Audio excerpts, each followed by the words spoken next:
I'm here with Ray Robson, who just won his game against Hans Niemann. Ray, congratulations. This tournament goes really crazy, it's up and down. Like, how do you feel about it, and like, how do you feel about this game today? Yeah, it's a very strange tournament for me. It seems like no matter what, my games end up being decisive. I've never actually had a tournament like this where I had so many decisive games, both winning and losing.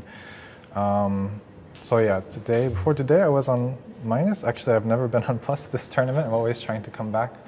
But yeah, the game, did you ask how the game went? Or? Yeah, actually, it felt like Hans' position simply collapsed at the end. Like, what do you think was the turning point? Like, how did it feel for you from your perspective?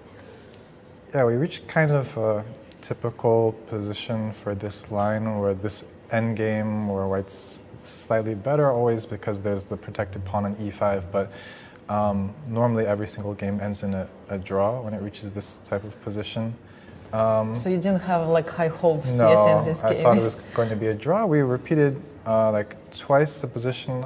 I was thinking I was probably going to repeat third time. Then suddenly I just thought about this move c5 to, give away a pawn, but he'll get like triple pawns if he takes, and his structure is always super weak. So I started thinking about this, and it's like, it looks like maybe I have some pressure, and also it's like almost impossible to ever lose still. So I decided to go for it, even though I had like 6 minutes or something at that point.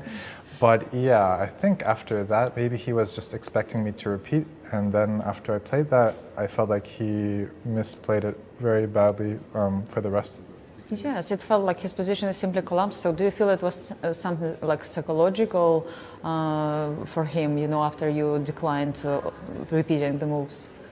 Maybe a little bit psychological, but he had like an hour 20 or something. He had a lot of time to recover if he wanted to, like mentally. So I guess maybe he just kind of felt uncomfortable in the position a little bit at that point, and he, I don't know, like this decision to play b takes c5 and then c4.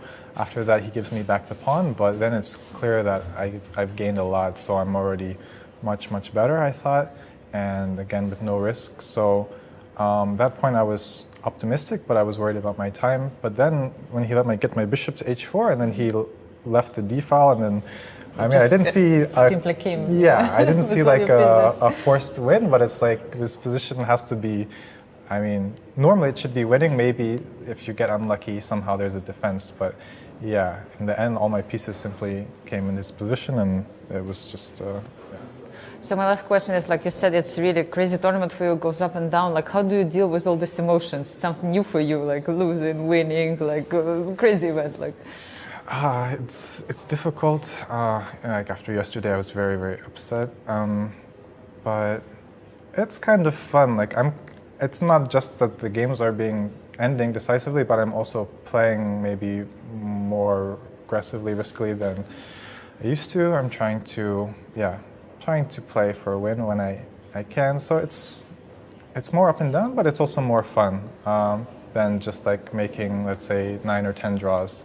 Every game, you don't know what's going to happen, and I haven't had that in a long time, so it's kind of fun just to think of it, like not thinking so much about the rating, but it's just very interesting to play this game against so many strong players. So it's been a lot of fun, actually. Absolutely. It's a lot of fun for your fans as well, and for all the viewers. Thank you so much, Ray, and all the best of luck for you in the next rounds. Thanks. Thank you.